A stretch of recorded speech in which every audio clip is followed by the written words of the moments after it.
this time, hopefully with less technical difficulties. George, welcome back. Good to see you again. Yeah. Hasn't been that long. It's only been two minutes for us. Might have been a day or two for the audience.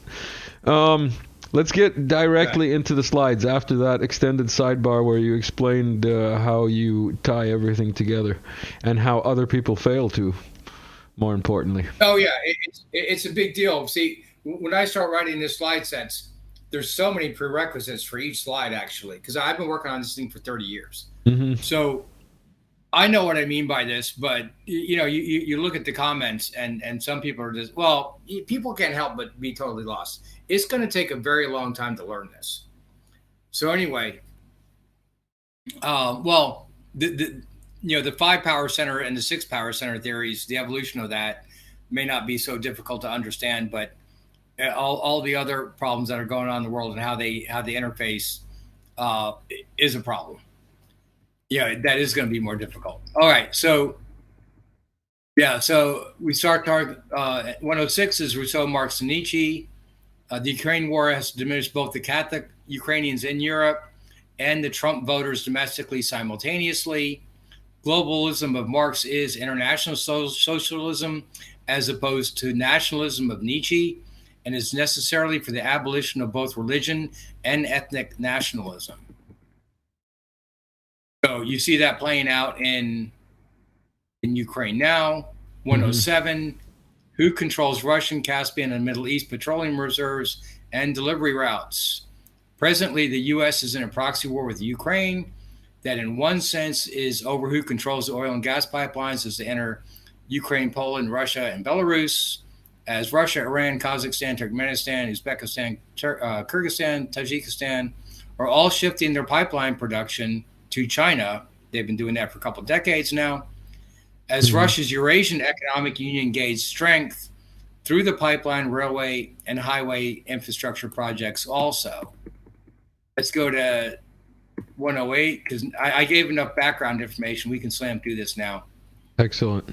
Turkey, the gateway to regional energy logistics.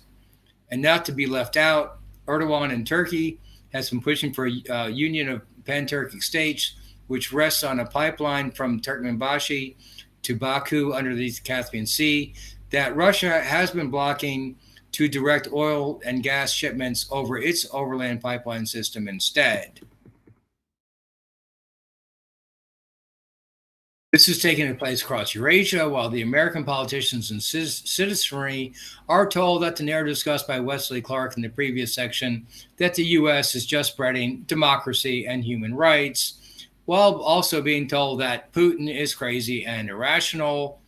They're hoping that people are completely unaware of the grand strategy theories that can now be updated in advanced PMISI, dime, and swap modeling, geopolitical, geostrategic, and geological resource reserve and logistical delivery maps in the context of current religious and ideological tensions in North America and Europe. So the ideological tensions, I'm talking about the movement from the old Protestantism of North America to agnosticism and atheism of Marx. Well, and then you throw in the New Left and the Frankfurt School, New Left, and Derrida and Foucault in there. So modern technology is taking a Haushofer Dugan. Okay, I spelled Dugan wrong. I got a spell check there. I think I got to undo spell check. Yeah, it might have been auto.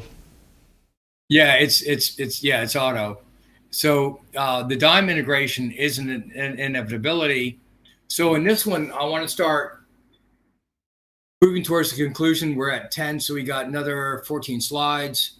The U.S. let the EU and Eastern Europe integrate without NATO, had the U.S. let the EU and Eastern Europe integrate without NATO, it is likely that the EU and Eastern Europe would have infrastructurally integrated with Russia.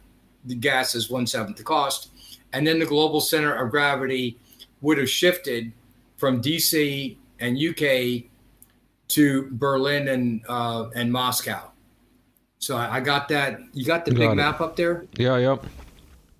Oh yeah, yeah. Just leave the map up there, because people need to see the map as we go through it. So that that would have shifted the political global center of gravity, which would have See, this is interesting here, which would have shifted the global political center of gravity, but it could have still followed Kennan's original 5 power center strategy in another sense, as if getting rid of communism is the goal and separating Russia from China is the goal. Because, the global center of power would shift, but still you would have DC and UK that would be economically healthy, because now they're not economically healthy. And you would have a healthy Germany and Russia and everything in between, because German auto industry has been moving into Poland and Eastern Europe in between Russia and Germany anyway. So, I mean, if you just let that run, and you didn't have the Russian oligarchs trying to export their capital out of Russia, which Putin and the hardliners are reversing one way or the other, you still would have had a strong U.S., strong U.K., strong Germany, and Russia enveloping China, but you would also be able to support India, South Korea, and Japan. So in that scenario, it would have been 2, 4, 6 against China, enveloping it. I think I'll stop there. I think we'll go over the next slide, because I start to get to the obvious conclusions, because we're talking about what are the industrial power centers here. I've been talking about 6. I kind of did a combination between Kennan's original 5 power center doctrine in 47 with the updated version in the 1950s to my 6 power center version that I did on the Felix Rex show and here several times. But this is kind of a combination of all of that. So you get US, UK, Germany, Russia, India, South Korea, and Japan. So in this case, it would be an 8 power center, with China being 8. It would be an 8 power center strategy. It would have been 7 against 1. In the Bracken videos, I was talking about the way we're going about it now. You're going to have a diminished U.S. economy, a diminished UK, a diminished Western Europe against a growing, stronger Russia, India, and Russia, China integration. So that would be, I don't say an integrated triangle, because India and China don't like each other. They never are. You would have integrated Russia and India and integrated Russia and China, but China can't be too provocative against India because they got 1 billion people. Mm-hmm. And they don't want to start a war with India with 1 billion people and have tensions against the United States. So, I mean, they're going to have a détente there, no matter what.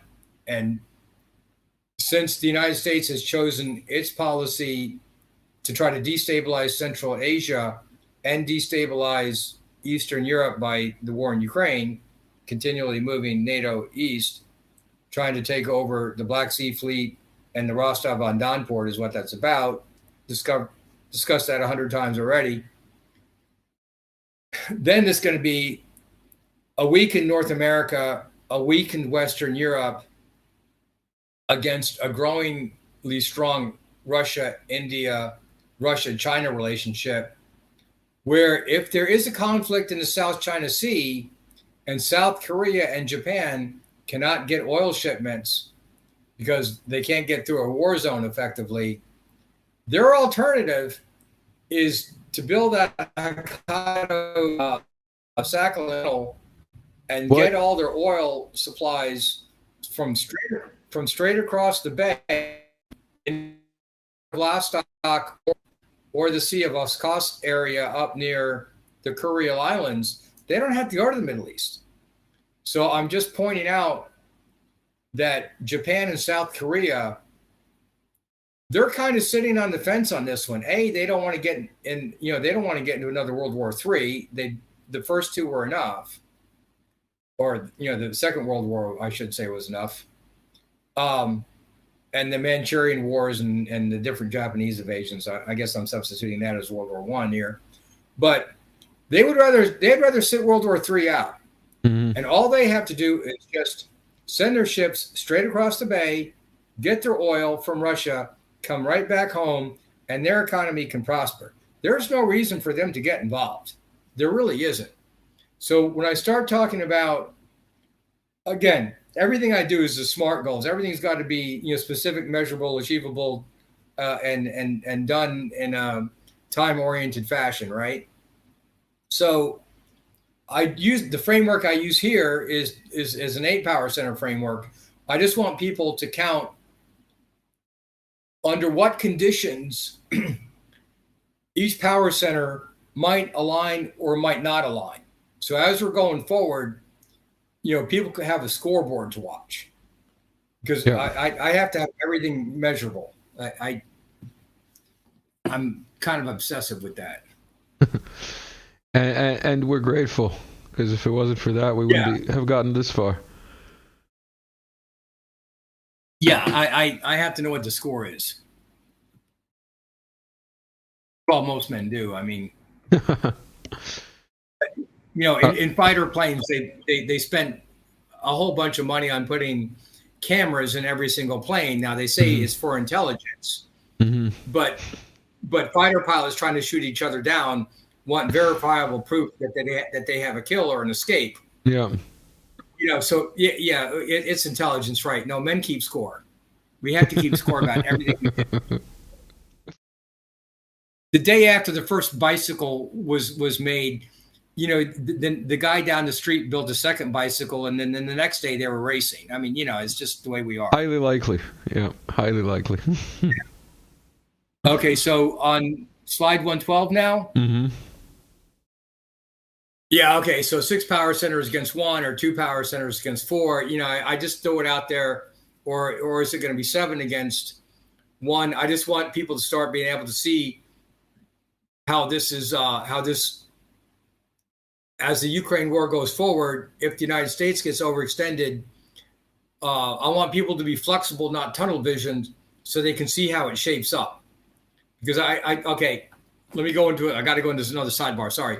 A guy on LinkedIn, as a young guy, and I don't mean to get snippy with a young guy. Yeah, because I was 30 years old at one time too. So he was talking about how everything hinges on Japan. That they're going to be the key to Western salvation, and hemming in China. I don't mean Western salvation. I'm being hyperbolic there, but he starts talking about, you got to use Japan and South Korea to hem in the Russians. And I just shot back. I was like, because this is just a ridiculous argument. They only started increasing their defense budget a little bit last year, and then more this year. So it's going to take years for that to actually come to fruition. So it's not going to happen in a timely manner to really matter. B, are you sure they're going to use their military against the U.S.? I mean, for the U.S., or is it to kick the bases out of Okinawa? I mean, how are they going to use it? It's don't be so sure that they're going to jump in and have World War III and just ruin their society, complete economic collapse, can completely finish off their society, just so Wolfowitz and the PNAC crowd can achieve some kind of goal. They already see that what the United States did in the Middle East. They already see what's going on in Ukraine. The Ukrainians are already fighting down to the last Ukrainian. Are the Japanese going to fight down to the last Japanese? I think they've been through that already. I don't think they want to go through it again. I wouldn't be surprised if they're looking at a way to switch sides and get out of this. I'm just saying. Same thing with South Korea. Wasn't that Prime Minister of Japan, or whatever they're called, that was assassinated recently, pro-Russian?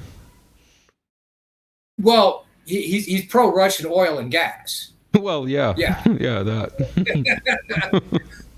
Well, again, I realize we're going off on another sides here, but it's really important. We were talking to the MBAs in our other Telegram channel. One of them was bringing up how the 1997 crash was done on purpose to bring Japan back to earth, because during the 80s, okay, I already went over Clyde Prestowitz's book, Trading Places, and Robert Reich's book, New Deals, about the hollowing out of the United States economy. And Japan is surging ahead. And so a lot of people think that the markets were rigged to crash the Japanese growth to keep them in check. You know, I have no idea if that's true or not. I just throw it out there just for something for people to think about, because it certainly is in the Japanese psyche. So again, it's over the petrodollar and Middle East dependency on oil. So if they can get oil from another source and pay in another currency, you have a tremendous yoke taken off of their necks. And that's kind of, I don't want to speak for Abe. Obviously I never met the guy. But I think the reason why he was assassinated is more along those lines than the narrative. I don't know. We're being conspiracy theorists again. So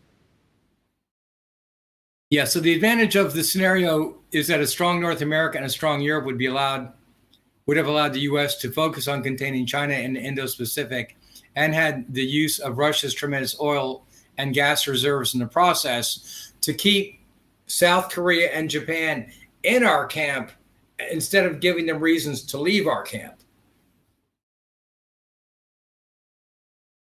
All right, so overextending Russia, competing from advantageous ground. That's the name of the longer. Well, that's the. Okay, I kind of mixed up the two names of the two Rand articles. One's competing from extending Russia, competing from advantageous ground, and the other one, the shorter one, was overextending and unbalancing Russia. Yeah, I kind of mangled the titles there a little bit. Oh, wow. I just now saw that. You've spent many late nights working on the slide set, so all mistakes are forgiven. Yeah, but we went over that in the other videos. So as it stands now, the Ukraine army is grossly attrited, since it's always a plan of PNAC to get rid of both the Catholic Ukrainian nationalists and to overextend Russia at the same time.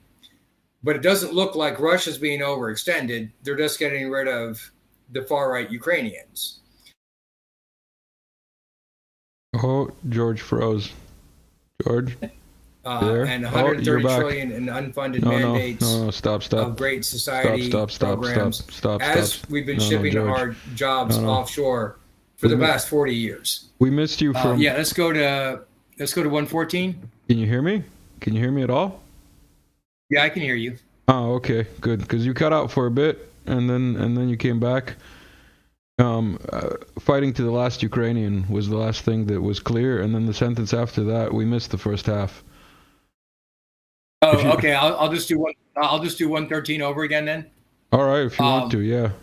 Just a second half. But as it stands now, the Ukraine army is grossly attrited, since it was always the plan of PNAC to get rid of the Catholic Ukrainian nationalists and to overextend Russia, as the Rand slide sets and videos discussed in the previous videos. But it does not look like Russia is going to be overextended. It looks like the U.S. is $31 trillion in debt and $130 trillion in unfunded New Deal and Great Society programs, while the United States has been deindustrializing for the last 40 years. That's the current situation. Yeah. So we get to 114, is it? Yeah, 114. The U.S., an atheistic, bankrupt welfare state with lazy millennials. That's the situation we're in. So now the U.S. is spread too thin. Russia and China have integrated infrastructure for a couple of decades now. That's accelerated immensely since the 2014 Euromaidan coup, as Mearsheimer and Cohen referred to it. And there in the slide, I always refer to that Aaron Mattei Stephen Cohen interview several years ago. Going to 115. So we got what, nine more slides left. Modern monetary theory, the new deity, as long as the petrodollar system lasts. Yeah, it's, the idea that we can run endless deficits. Yeah, that came up during the Reagan administration. It started to take hold. The old school people like myself, didn't really think it could last forever. It has lasted longer than I thought, because Peter Schiff has been saying the crash is right around the corner for 10 years now or whatever, maybe 15 out. And one of these days he's going to eventually be right. So again, with my models, I start talking about intersection points and what's likely to collapse. And the commodities prices is making the fourth world failed states into a cascading set of, making third world countries into a cascading series of fourth world failed states is what I'm predicting. So I'm predicting more fourth world failed states because of the increase in commodities and increase of inflation from the petrodollar system, because we're exporting our inflation overseas. So for those reasons, you get more fourth world failed states in Africa. Well, Sri Lanka already went down. A bunch of people already start arguing that, well, okay, Central America has been nothing but fourth world failed states for a long time now. A lot of people argue that the United States has something to do with that too. It certainly didn't help. But I always focus on the economic growth, population growth ratios as being the cause of poverty. People say that there's poor countries, but they never define poor. It's when economic growth is being outpaced by population growth. That's the definition. So there really is no such thing as poor countries. There's grossly overpopulated countries, or at least the rates of change. Yeah. So so in this video, I show Andy Schectman discussing, he's a financial guy. He's focused on one area, but it's these people that are focused in different areas, because I'm an overarching theorist linking several different disciplines. So I look at specialists in each field. I know that the global wage labor rate is plummeting because population growth is growing in logarithmic. Economic growth is still in a linear. So with that occurring, the pressures that he can't see that I can see is that you're going to get, if you get a cascading set of failures in Latin America and in Africa, well, then you're going to start seeing tens of millions of people north. We're already seeing that, the desperation of people coming north. But the Doctors Without Borders and some of those people are going to say, they act like we're just going to get a few million here and there. No, the numbers that you're start talking about is millions a year that never stop. So you're talking about, you're starting to talk about 50 or 60 million in reality. Yeah, and that's going to swap our system. And okay, so what would a bipolar world look like moving to 116? This scenario, the global political center of gravity is likely to shift east-west bipolar scenario, where Russia and China and Russia and India form blocks, and South Korea and Japan are at risk of being cut off from oil emanating from the Middle East and the Indo-Pacific. There's also lots of oil reserves in Indonesia, Malaysia,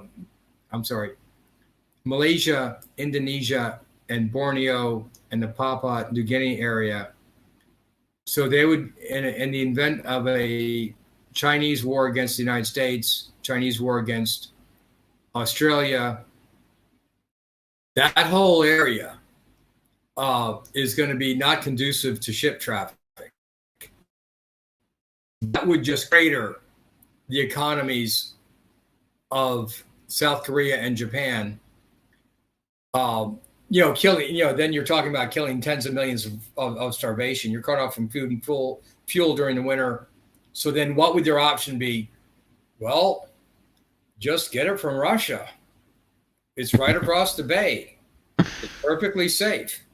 So some of these things that you can are really obvious if you know what to look for.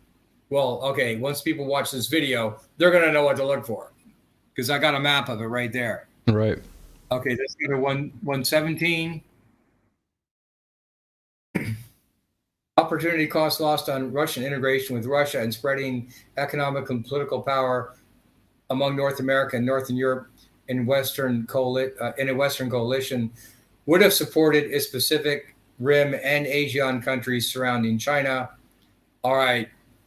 So in this slide, I'm not just saying we could have supported South Korea and Japan, but we could have supported India, Thailand, Malaysia, and Indonesia also.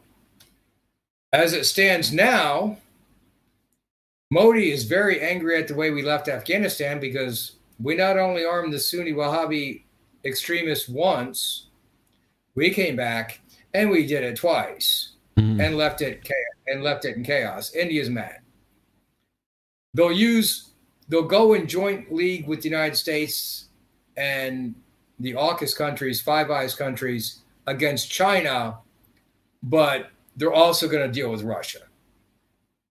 And they make that known to the United States. They're not double dealing anybody. They're not being deceitful. They're being straightforward.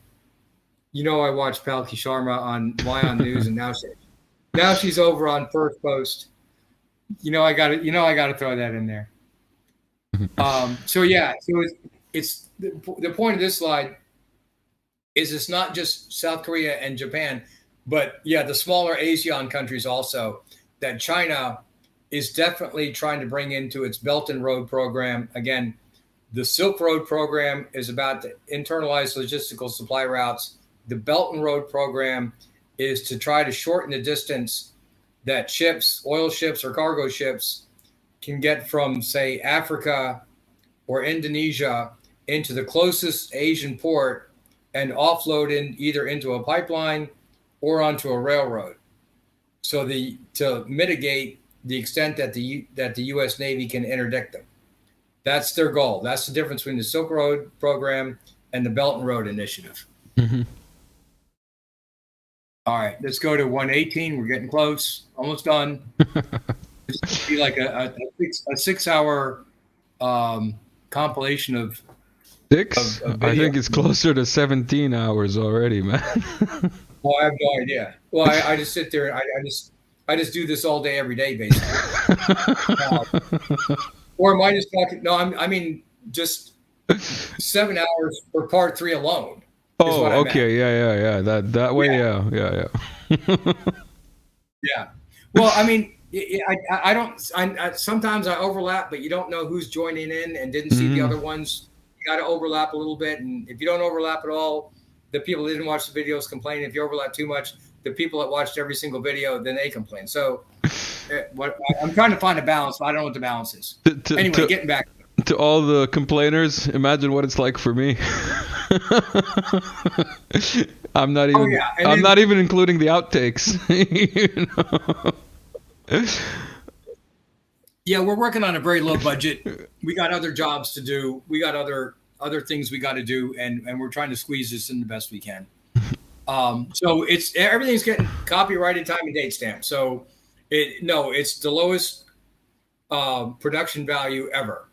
We totally get it. That's why we just laugh through this, because what else do you do? Let's see, 118.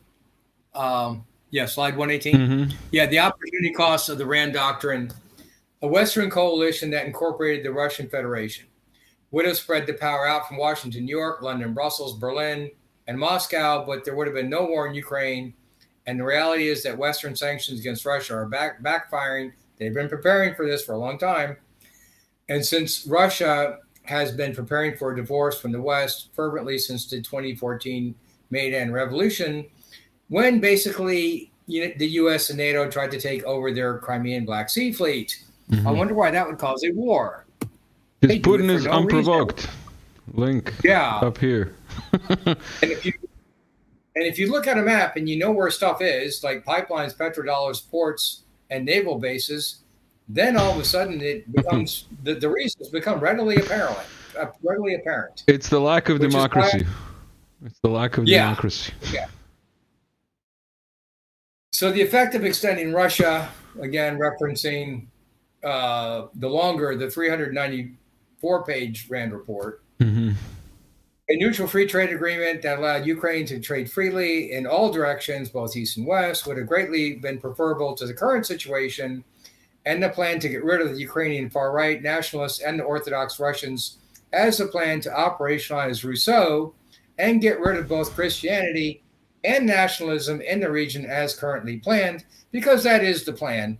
Like I said, my undergraduate degree, I had my constitutional law professors were incremental socialists. I already know how they plan to alter the Constitution over time. And when you start to use the Supreme Court as a super legislature, again, when you look back at the early books of Plato, he starts talking about what is justice first. Then they start talking about an enduring state. The preferable states don't last very long because each 10 years, people start changing the Constitution little bit by little bit. And after a couple of generations, the Constitution no longer, the laws of the land no longer resemble the original founding fathers' laws of the land. So the Greeks talked about that, 500-600 BC, and nothing's changed. The Fabian socialists are the incrementalist socialists. Marx was a revolutionary socialist, communist. That's the difference. One wants to get there through the democratic process. The other one wants to just say it won't happen, or it'll be stuck at an in-between state and won't ever get there. So they got to have a violent revolution. So there's a whole bunch of demarcations between leftist groups and moderate. There's a whole bunch of gradations between center left and far left.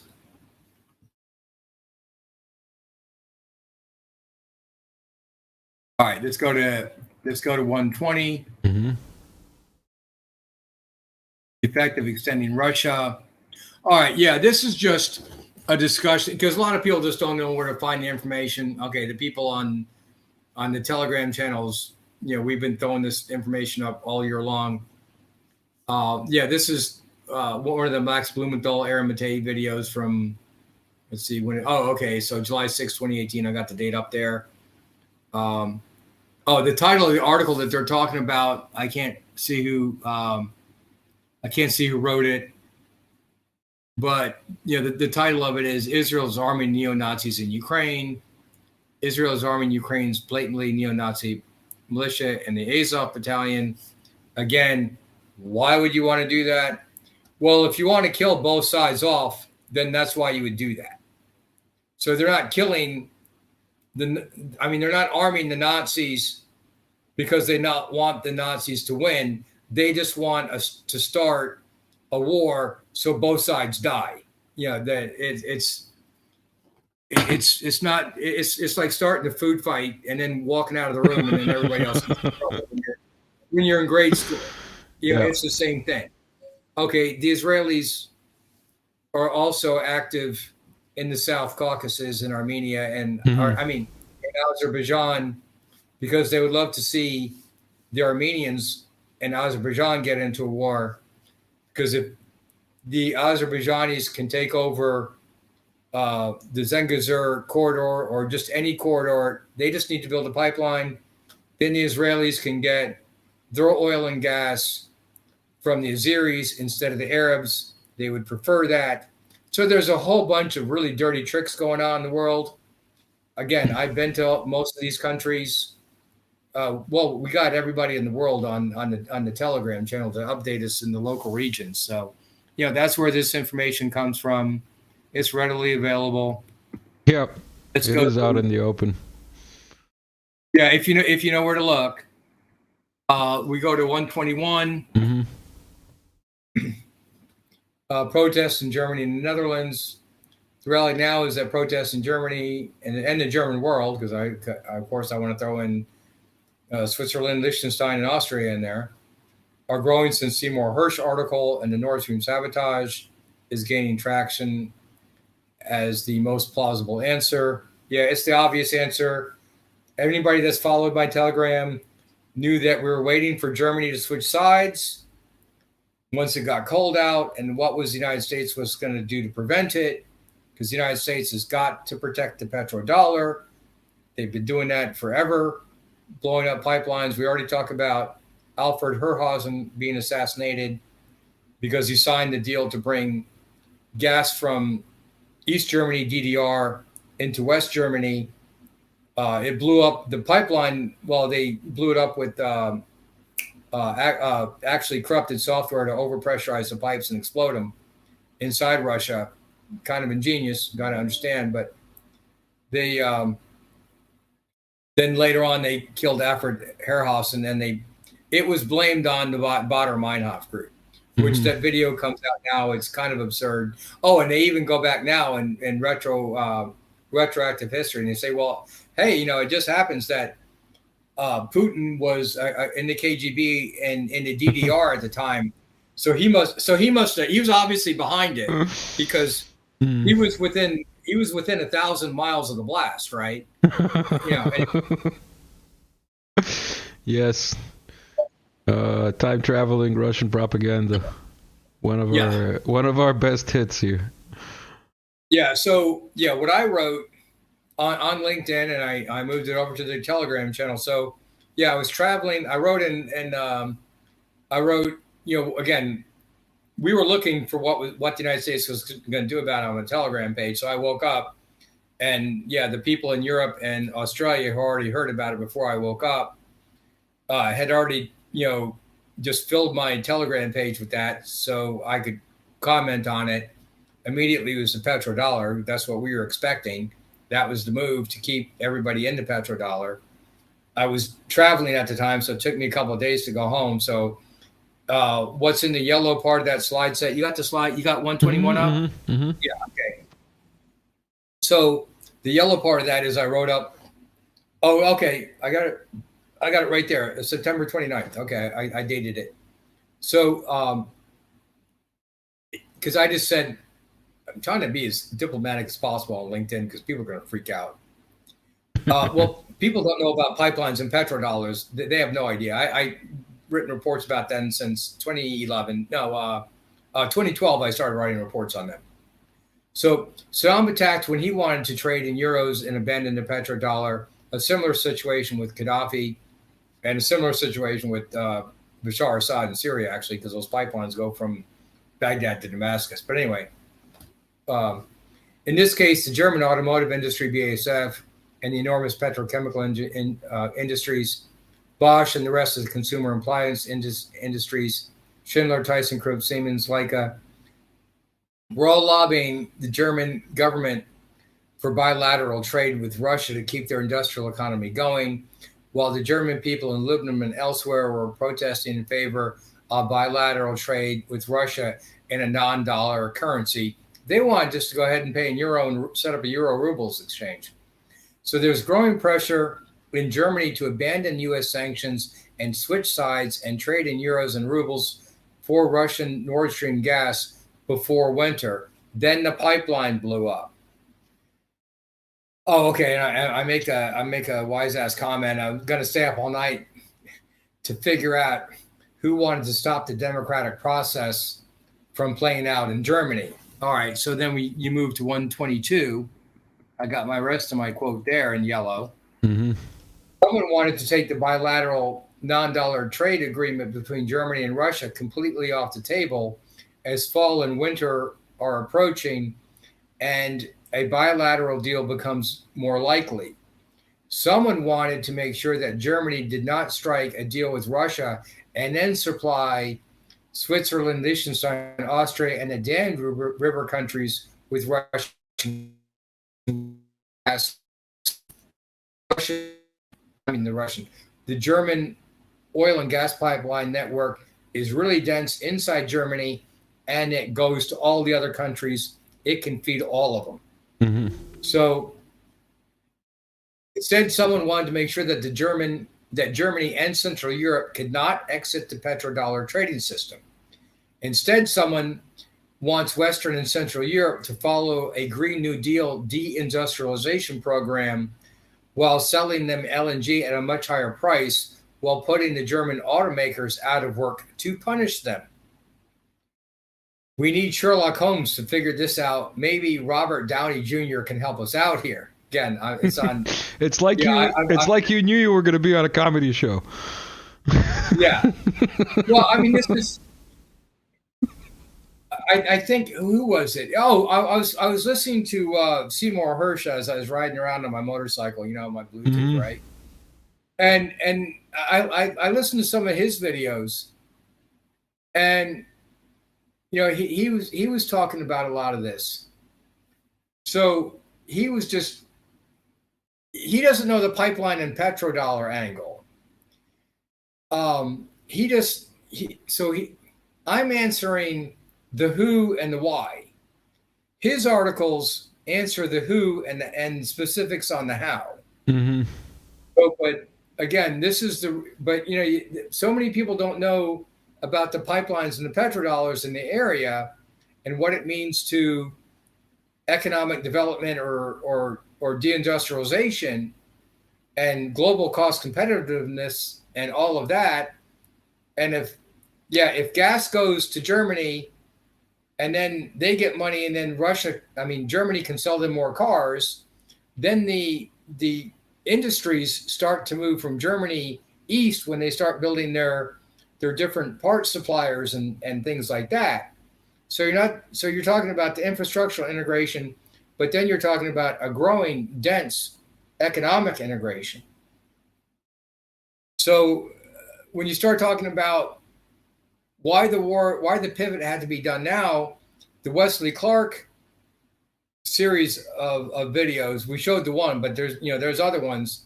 He starts talking about how Wolfowitz and those people are saying they got a window of a certain amount of time to do this in where Russia can't fight back. So obviously we're outside that window now. So, and as that window is closing, the pivot from Afghanistan, return to the Operation Cyclone destabilization program, pivot to Ukraine, start a war there, thinking they were betting the farm that Russia was going to collapse in 3 to 6 months. Well, we're 1 year into this. The integration between Russia and China is stronger. The integration between Russia and India is stronger. And I think that Malaysia and Indonesia and the ASEAN countries are tending towards Russia and China because of the other color revolutions and other problems. And let's not forget about Saudi Arabia and Iran joining BRICS, basically. Yeah, that's an interesting development lately that we're not going to get into now. Maybe in 2-3 months when we get around to it. we got a lot of stuff stacked up. No, we'll get into that beforehand, but anyway, prior to the Nord Stream explosion on 26, Germany had the choice of either paying in euros and rubles or facing rising energy prices that will make its industrial sector uncompetitive and therefore permanently destroying the German industrial economy in a Henry Morgenthau plan, not to be confused with Hans Morgenthau, Politics of Nation, and the dual state theorist. It's a different Morgenthau. He was Secretary of State. So let's, by immediately the Nord Stream blew up. It's the same old reason. Once you know the pipeline petrodollar, it's easy. I didn't write it up until the 29th, but anyway, backfiring. Let's go to there's backfiring, and then there's really backfiring. So now we're getting more closer to a scenario where it doesn't look like it's going to turn out too well for the BNet crowd or the United States. Oh well. Again, I got to go by numbers. In this map, I know I talked about the original 5 power center doctrine and the 6 power center doctrine to stick with the majors. But here I got, 8, 2, 4, 6, 8. Yeah, okay. So I shifted this to an 8 center power center place because it's just easier to count the numbers up. So now, I'll just read the slide. In another sense, as anti-NATO protests are likely to increase in the Visegrad countries, except for Poland, it has a possibility that the German and Slavic world backlash alliance could conceivably lead to an integration with Russia as energy prices and inflation soar and living standards sink. All right. There's different people that talk about the winter wasn't that cold. Some people have thrown that in on our Telegram channel that it wasn't that cold in Europe this year. It wasn't so bad. So there's a mixed bag of what's occurring. And then other people say, well, the winter wasn't that bad. And they had stored up enough underground gas this year. So they dodged a bullet. They got through this winter. Yeah. But then the big question mark on just a bunch of different shows, a bunch of people are talking about it, is, well, what happens next winter? Mm-hmm. Because those underground gas reserves are going to be gone from cheap Russian gas. And how are you going to replace that with gas 7 times the price in LNG? So now the Russian, again, the courses of action that we're discussing on Telegram for the whole year. Mm-hmm. Well, the ones that we discussed also in the Russian strategic plan is Germany's the big pivot point here. We've been talking about this since May or whenever I threw up the first A through J plan. I think it's an A through P plan because it's progressed. The Germany is still the pivot here. If Germany flip-flops, it's not just Germany that's going to flip-flop. It's going to be the Slavic countries too. So the United States has to keep, basically they're using NATO to hold them hostage. You got Poland, they're using the Polish ethnic rivalries against Russia and the Western Ukrainian, Catholic Orthodox divide to divide Russia as that cordon sanitaire in Speakman terms to separate Russia from the other Slavic countries from Western Europe. But and those two countries aren't really going to go away. But still, Russia can send its gas through Turkey into Bulgaria and Southern Europe through Greece, another Orthodox country, and then all of Europe is supplied, and then Russia would have completely gotten around the Baltic states, Poland, and Ukraine.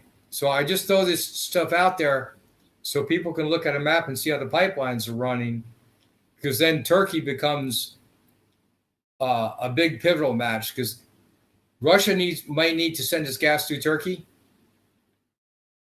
It might be able to send the stuff underneath the Caspian Sea, but then it's got to clear out NATO. Iran wants to send its gas to Armenia and Georgia. And guess where there's a 1-to-1 correlation between where there's a pipeline, railway, or port project by need Russia, democracy. By human Russia, rights. China, or Turkey, there just happens to be a massive protest with the fans flamed by Western media. Just every single place that you look on the map. And again, that's all on our Telegram page. You're seeing things, George. It's not really like that. Yeah. The second backfiring slide, 124. Yeah, so 124. So if the current neocon coup that Wesley Clark discussed, we're talking about the policy coup that Wesley Clark was talking about, stops to stop the German-Russian integration, might actually bring the integration about in the worst of both worlds. Meaning, if this backfires, not only does Russia integrate with India and China, and then possibly pick up South Korea and Japan, they might also pick up Germany, the German world, and the Slavic worlds. Mm-hmm. So, again, I want people to look at the 8 different power centers I got up here so you can start counting. So if something happens and it starts to break one way or the other, they know how to recalculate. Okay, this is the 8 power center map. You can start counting the numbers and know what the score is. Got it. Yeah. So where do we end at? We're at. Yeah, I forgot how many slides this. We're going to 129. That was the original plan.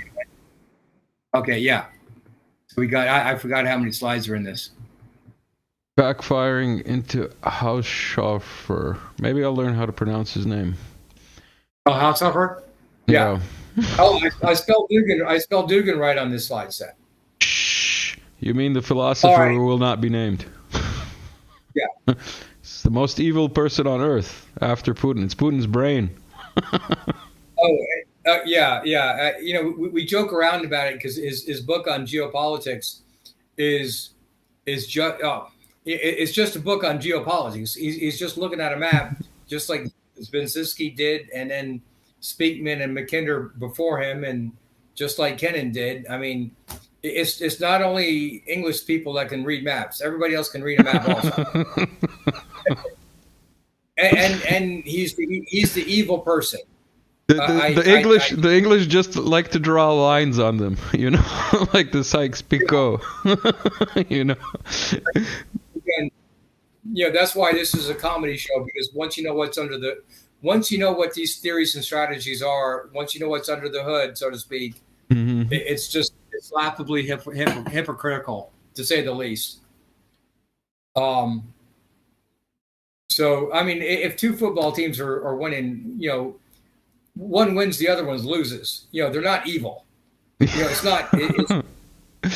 Of course they're evil.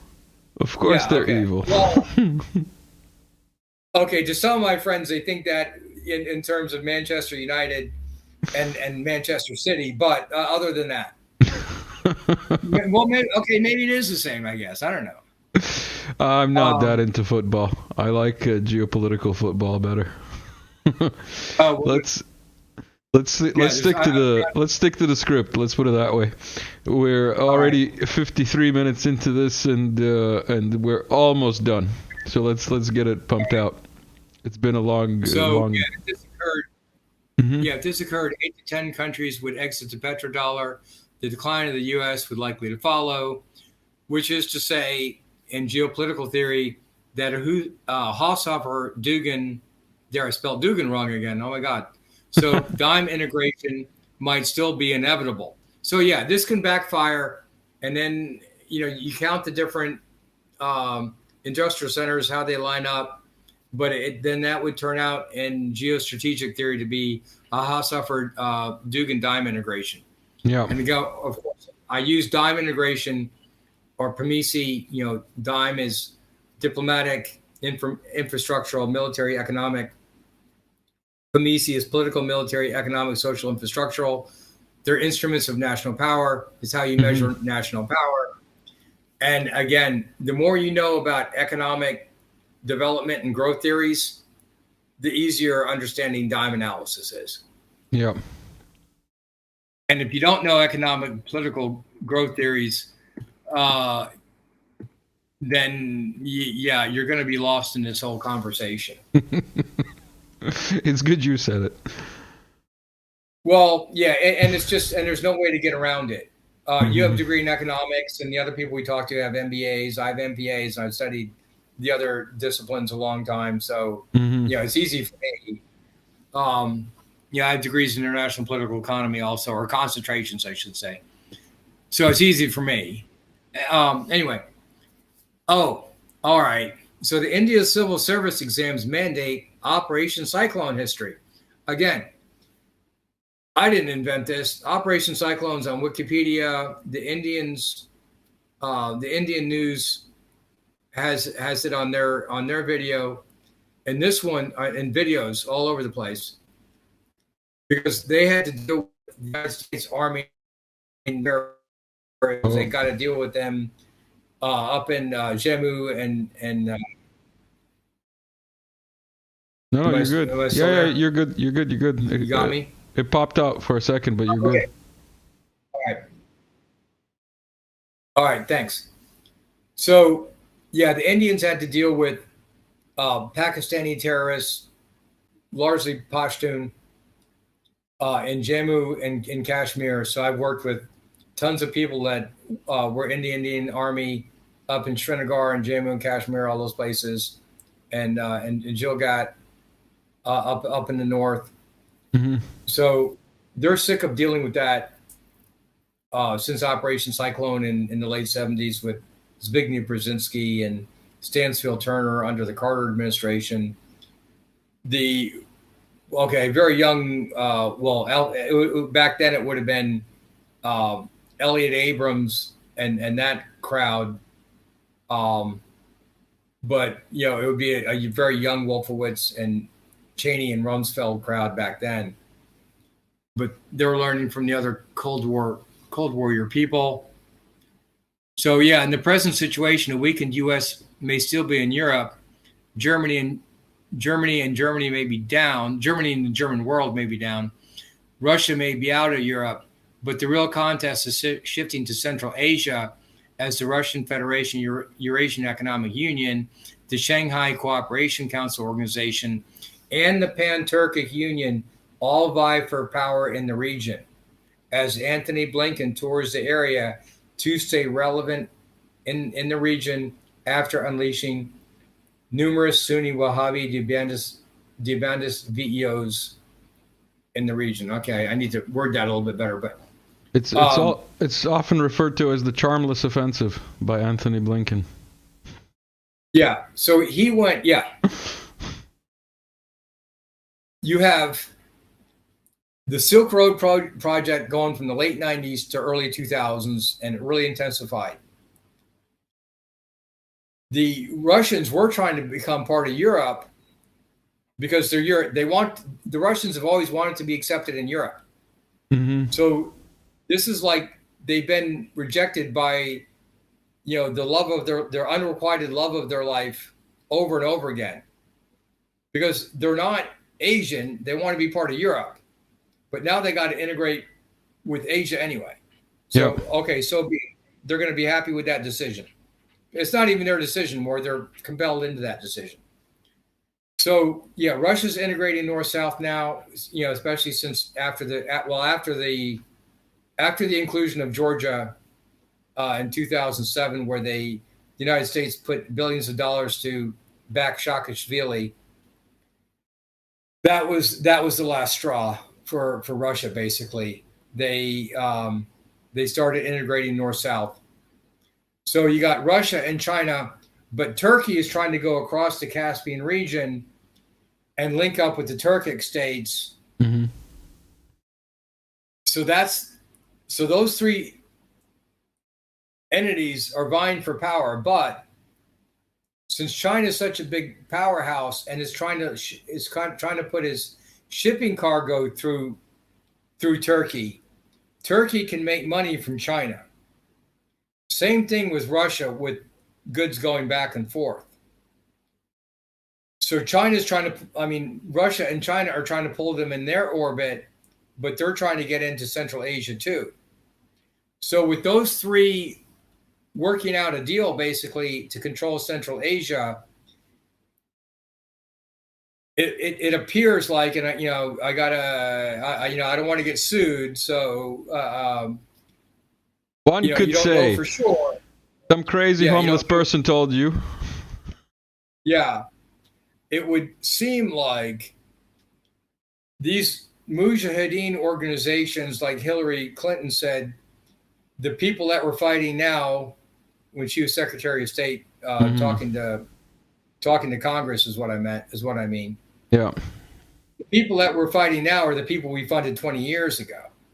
Well, now these same organizations are threatening to blow up the Russian and Chinese infrastructure in that region, and or potential Turkish infrastructure in that region. Mm-hmm. These groups, the Pashtun, do not like the Turks because of the earlier invasions into Afghanistan. Okay, everybody's invaded Afghanistan, but so the Pashtuns don't like anybody. They, when Turkey volunteered to guard the airport in August of 2021, the Taliban absolutely refused, but welcomed economic assistance of the Turkic countries to ship out their minerals in, well, Turkmenistan, Uzbekistan, and Tajikistan. Mm-hmm. But they did not want any Turkish troops to stay in Kabul. So they wanted an arm's length relationship with Turkey, but they don't want to push them totally away. They want to do some business, but because of past Turkic invasions into Afghanistan, they don't want them too close, but they don't want to push them away either. Because Afghanistan has got to deal with the Turkic Islamic countries in the north as Russia's dealing with them, as China's dealing with them, and as Turkey is trying to come across and build ports and pipelines underneath the Caspian. Russia's been blocking them so far, but we'll see how this deal goes through, because Russia might need to send its pipelines from the North Caucasus down through Dagestan into Baku through Azerbaijan. Either, okay, they're not going to go through Georgia now, probably not. So that means where does the pipelines have to go through? They got to go through Armenia into Turkey. So things are, again, where is the United States putting its big emphasis in staging its democratic protests right now? In Georgia and Armenia. Well, not protests, but they're trying to align freedom rallies. Yeah. Anti-Russian propaganda law protests, I think, is what they are. Right. So the freedom rallies just happen to be exactly where either existing pipelines are or planned rerouted pipelines would be, because if you reroute the pipelines, you're rerouting the profits, you're rerouting the geopolitical strength, because you're changing those instruments of national power. Yeah. All right. Again, I want to put everything back to Mises and dime language, because people are like, what somebody talking about, I was dealing with obscure theories. No, these are the Clausewitzian instruments of national power, of how you measure diplomatic and military power. Yeah. Again, people that understand economic development theory and growth theories are going to get this way faster than people that don't. And we've already said that, like, they're obscure for a reason. You know what I mean? Like, they're intentionally left unturned by the powers that be. Yeah. But you can take these courses and buy the books at any university system. Yeah. It's just hardly anything else. Or take existing courses and use it a different way. I just got to say, before you go on, that when you sent me these slides and when I was looking through them before we went live, this one about the Indian civil service exams that mandate the history, that one was a shocker to me, because I had no idea. That's crazy that like the government teaches them right off the bat. Oh yeah. Over the summer, the different Indians. Well, I'm not going to name their call signs, but yeah. But you know who I'm talking about. The different Indians in the group. We talked about that a few times. Yeah. We talked about that. Well, that and my girl Palki Sharma. Okay. So, they have a whole bunch of these. They have a whole bunch of these things, of these videos. Operation Cyclone. Mm-hmm. Why does the U.S. fund terrorist organizations? Why does the U.S. fund ISIS? Why does the U.S. fund Al Qaeda? I mean, they all give them these names. They got to change the title name a little bit, but yeah, they have a whole bunch of these names, and they're part of the civil service exam. And yeah, okay, I'm sure the United States says it's propaganda, except for the fact that Declassified documents. oh no, speaking of Brzezinski's interviews are right on YouTube. Oh, yeah, there's that too. Yeah. Well, I posted them up in the other slides. Mm-hmm. So it's, again, the information is cross-referenced, and the more you understand the Grand Mosque seizure in 1979 in Mecca and the bid to for the Arabs to fuse with the Pashtun because they're believed to be 6 of the 10 lost tribes of Israel, because they're trying to put the sons of Abraham's together that are Islamic to pivot against, the against Israel ultimately. Yeah. All right, so we only got a couple more left. Oh wait, Yeah. well, only 2 more left. Exactly. All right, okay, so American delusionalism. Yeah, okay, this is Stephen Cohen with Christian Amanpour. All right, look, I would absolutely, from being from New York, to want us to see the Rangers win every Stanley Cup every year. But it's delusional to think that it's going to happen at all. They win the Stanley Cup once every 54 years, right? Mm-hmm. So, all right, Christian Amanpour so gladly wants the one world government with no religion, no ethnicities, and it's just not going to happen. All right. She got her big break during the 90s bombing of Yugoslavia, and then went on to go to the Middle East as well. So whenever you see Christian Amanpour, in my opinion, there's something fishy going on. That's all I have to say. Yeah. Anyway, he was in Egypt when they took down Mubarak as well. Yeah. Oh yeah. That was a long time ago. Yeah, yeah. So anyway. Yeah, so here she is again. She goes after Stephen Cohen. So yeah, the only people who don't realize the duplicity of American foreign policy are the people who do not travel outside the United States and listen to Western cable news funded by big finance, big oil, big pharma, big tech, and staffed by the latest generation of the woke left, who abandons the scientific method in favor of utopian socialism or utopian idealism.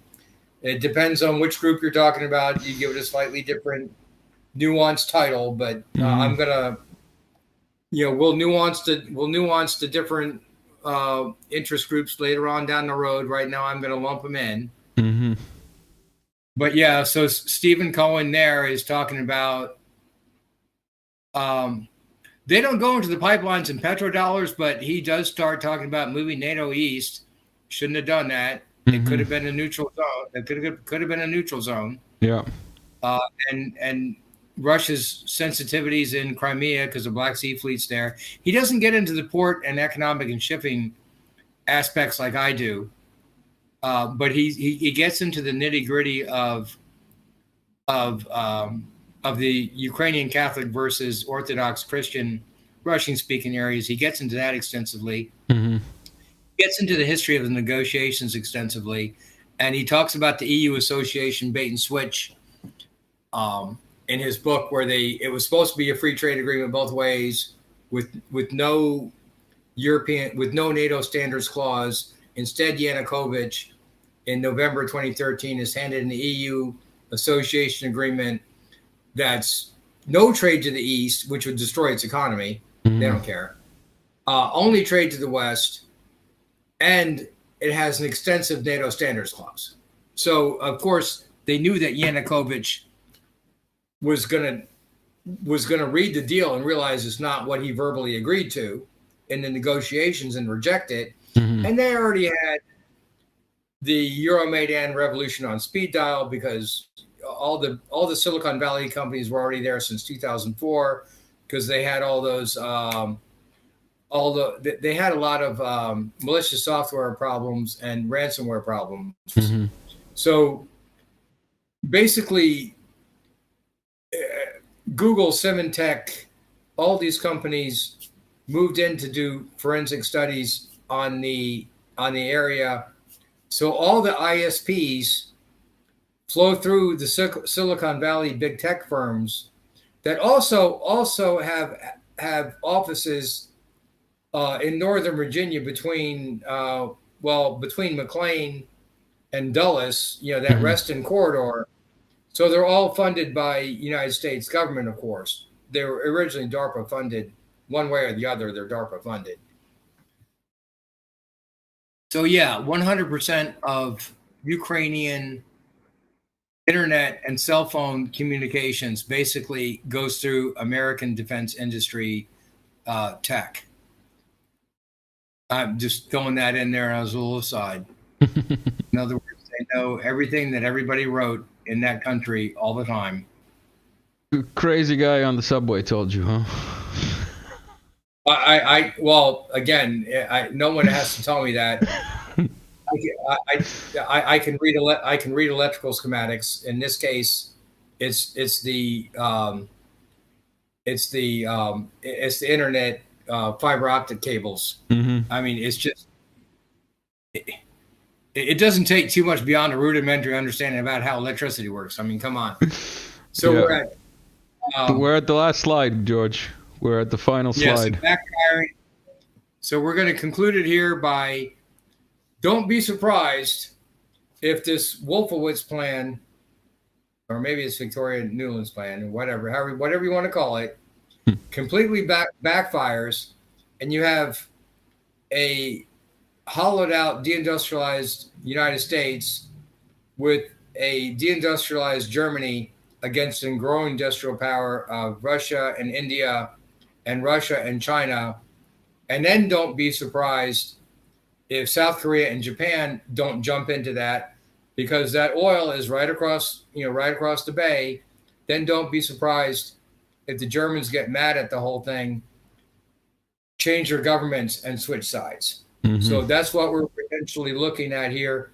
So again, just to recap this whole thing, we just wanted to go over some different scenarios, some different possibilities. So going forward, people can see how we got here. We took one path. We could have taken another. But with the path that we've taken, what are the possibilities after that? So let's just end it here. And we'll just see how this shapes up going forward. Perfect. George, as always, it's been a pleasure. Thank you for stopping by yet again. Everyone, like, share, subscribe. You know the drill. Comment if you've got any questions. We're very attentive. Here's the music. Yeah. That's the cue. Everybody, have a good one.